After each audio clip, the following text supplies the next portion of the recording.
Hi, John Garfield. We've been helping people for probably 10 years find the real desire of their heart and connect that in a business sense. And we're going to pivot a little bit toward focusing on businesses or leadership, might be schools or institutions or even churches that already have sort of a responsibility to their employees or students or followers to help them navigate their purpose. So let's talk about businesses for starters. That'll be the mainstay.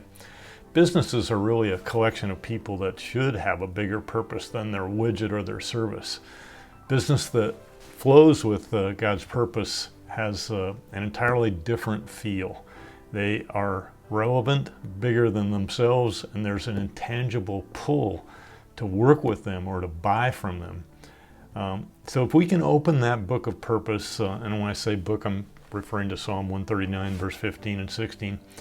If we can open that purpose, that book, and communicate it in the business, the ripple effect shows itself in the staff, the marketing, and the community of people around the business. So we've got a graphic in the blog that I encourage you to take a look at.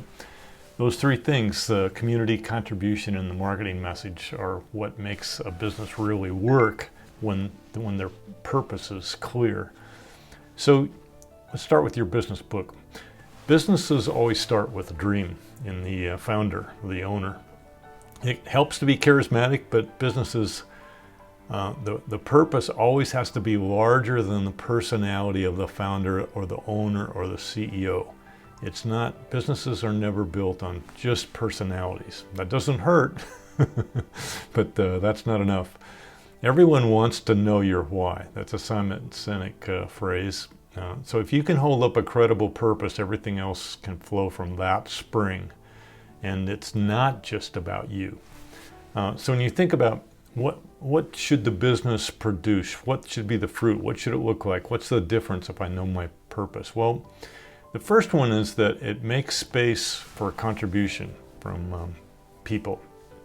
So contribution is the first one. We all need three simple things to be happy: a cause, a contribution, and a community to do it with. Business purpose creates the motivational space that helps others help us. No one really wants a job.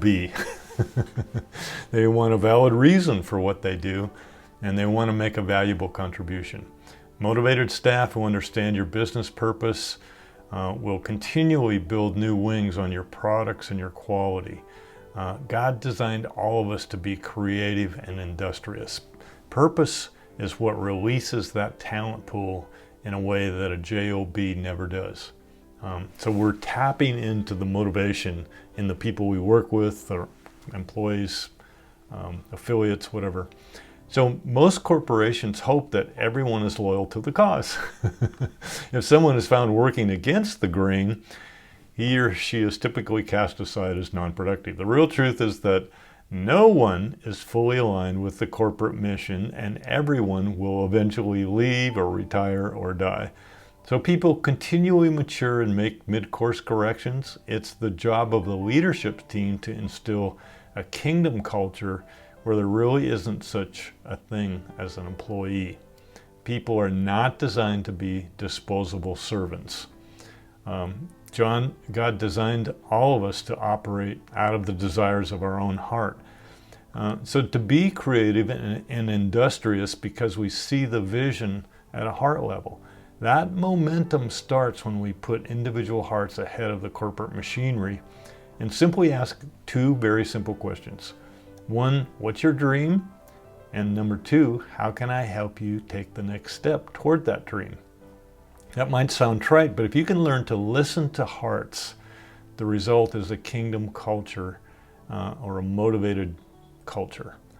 Leaders and staff who are more connected, creative, motivated, and productive.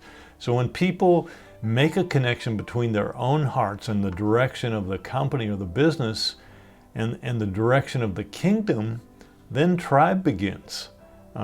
When their hearts take them in another direction, they are encouraged and respected and helped to find a better fit. It's no big deal if you don't happen to be mapped or it's in your DNA to do exactly what I'm doing. let's find out what you're supposed to do.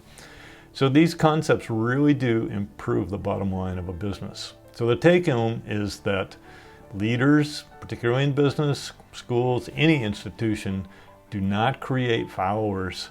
They create other leaders who understand their why and volunteer for responsibility because they are inspired themselves. Unique in the business world. So let's talk about marketing. What's the marketing message? The second secret of business is that people buy your why. We all favor buying things from people who are in our own motivational tribe. They're doing something that we identify with. So if your business book or purpose is in writing and has some juice prophetically, it's easy to convey that marketing leverage into your marketing strategy. You can put that prophetic message inside your marketing strategy.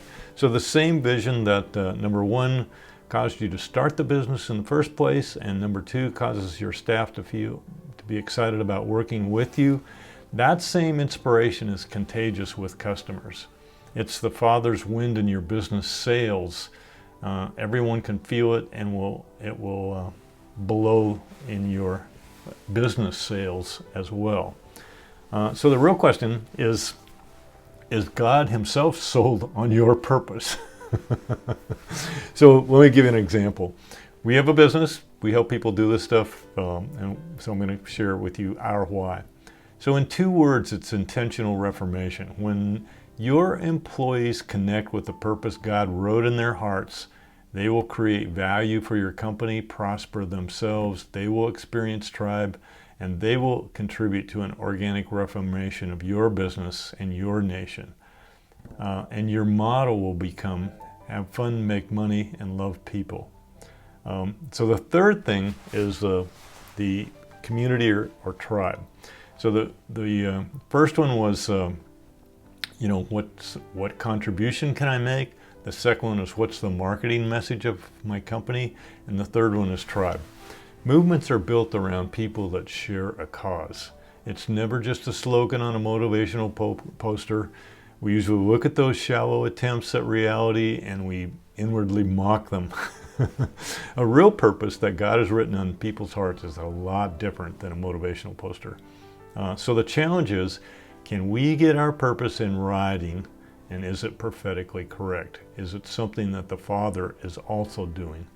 And if we can articulate a purpose, then staff and friends will contribute to it, customers will buy it, and a tribe will form around it, and your business will take off on eagle's wings. So we, just in summary, we help people with a heart for their people get their book in writing. And I've given you some links. One is, we call it an intentional reformation intro. It's a diagnostic that you'll enjoy taking. We've listed our website. It's onlineheartplan.com. And also the entry product for $47. You can have a 3-module introduction to your own heart's desire. And we throw in a free Zoom call. So we've given you the link. It's on our website for that, $47. And lastly, just to prove that we can get purpose for big things like businesses, we took the time this summer to get the USA book, Our Nation's Purpose, in writing. And it's about 15 or 20 pages long, so it's a short read. We encourage you to take a look at that. I think you'll find it exciting. And it's the same excitement that people will see in your business if you can articulate the purpose that God wrote in your heart that is also written in His heart. Put those two things together and you'll find a dynamic that will make a difference in both your life and your business and your nation. God bless. Have a great week. Talk to you soon.